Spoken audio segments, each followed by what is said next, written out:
Pasien dengan penyakit jantung bisa melakukan vaksinasi COVID-19 dengan beberapa catatan. Pasien penyakit jantung dalam hal ini juga tidak dalam kondisi akut.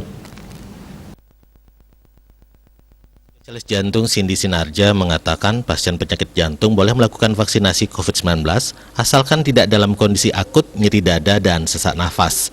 Saat divaksinasi juga ada vaksinator yang akan mengevaluasi lagi apakah pasien layak untuk melakukan vaksinasi.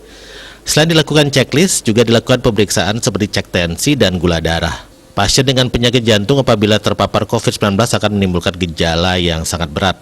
Apabila seseorang yang belum divaksinasi dan memiliki penyakit komorbid bisa mengalami gejala COVID-19 yang cukup berat. Untuk itu, pasien dengan penyakit jantung wajib divaksinasi dengan beberapa catatan untuk menghindari gejala berat apabila terpapar COVID-19. Saya sih boleh divaksin. Asal pasiennya tidak mengalami kondisi akut, misalnya nyeri dada, berdebar, sesak nafas, dan pada saat divaksin juga kan ada vaksinator. Jadi nanti akan dievaluasi lagi oleh vaksinator apakah pasien atau orang tersebut layak untuk divaksin. Gitu. Selain dievaluasi tanya-tanya melalui checklist, juga dilakukan pemeriksaan fisik ya.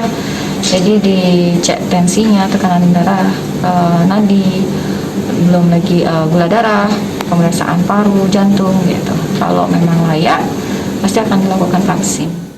Selama ini masyarakat mengetahui bahwa pasien dengan komorbid riskan melakukan vaksinasi.